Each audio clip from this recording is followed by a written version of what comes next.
Another review about Fuego shoes, and this time it's the high tops. So let's get straight into it. High tops.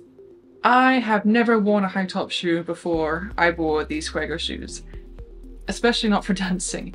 In fact, I always assumed that a high top would limit your movement and would just not be appropriate at all for bachata, salsa, or kizomba. So when I first saw these shoes listed on the Fuego website, the high top model, I immediately overlooked them and just didn't even consider them. That was until I went to Spain. Specifically, I went to the Bachata Spain Festival down in Huevla. And when I was there, I saw a lot of the top bachata dancers, some of the best professional bachata dancers, dancing in the high tops. I should add that they were followers too. So for example, Desiree from Daniel y Desiree, Marichu from Sergio Marichu, and a few others too. They were all wearing high tops. And I was kind of surprised by that because, as I said, I always assumed that a high top sneaker would really block your movement, and as a follower, it would be pretty difficult / impossible to dance well in a high top. So when I got home to Hong Kong, I thought, well, I have to find out whether that's true or not. And so I ordered these. I've had these for a few months now. I've done quite a lot of social dancing in them, in bars, etc. And you know what? I was wrong. Actually, high tops are great for followers. The idea I had about this band here, this top part, limiting your movement, although that assumption wasn't totally unjustified, I do feel like my movement is slightly more blocked in these as compared to the low top sneakers. What this actually gives me is way more ankle support. So if I was someone with weak ankles or with weak feet, these would be great, like way better than most of the other shoes that I actually have, because they just offer so much support through the ankle. Much like the low top Fuego sneakers, the high tops offer all the same pros and cons really as the regular Fuegos. They've got the spin patches here, which work pretty well. They've got no grip, so you slide really nicely on the floor. The cons are of course the same too. You have not that much freedom of movement in the toe, so it's quite hard to be up here. There's a little bit of pressure put on you, but I mean, that's something that you're going to find in all dance sneakers, or in all sneakers in general really.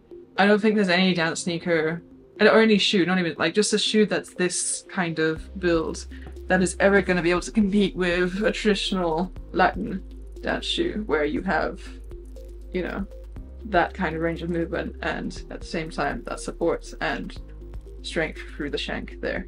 But for now, these are pretty good substitutes. Specific pros of the high top sneakers as compared to the other ones.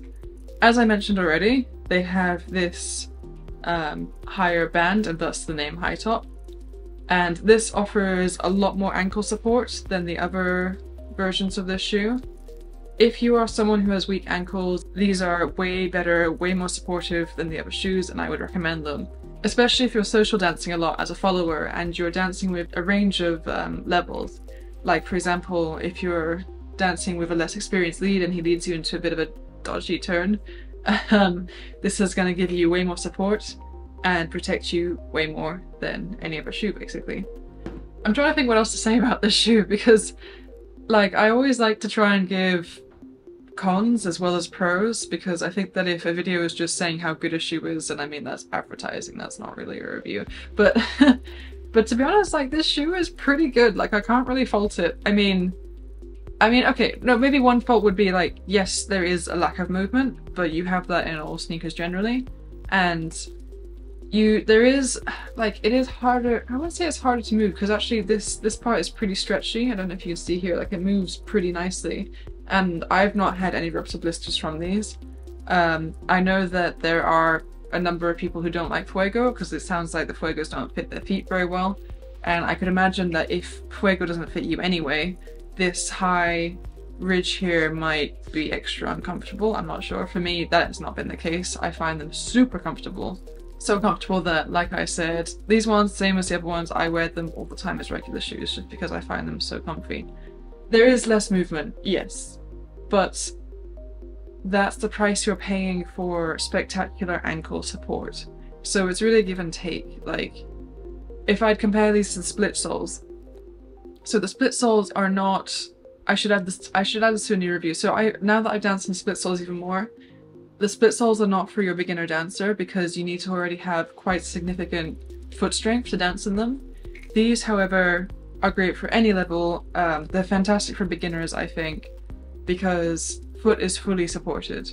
I mean, you might even argue it's too supported, but is there such a thing? I don't know. So, who are these shoes for? Well, I always knew that they would be great for leaders, and I'm actually very surprised and happy to say that they're actually great for followers too. What kind of dancer are they for? Well, they are for the social dancer, they are for someone who's dancing more for fun or very seriously, for someone who wants comfort and also this minimalistic design. It's not that they're not for more technical dancers. I mean, we could do anything in these really that you wanted to, but just like I said before, you just don't have that same, you know, point range of movement as you would with the more classic dance shoes. If you are interested in purchasing a pair of Fuegos, make sure you use our discount code for 10% off your purchase. See you in the next video.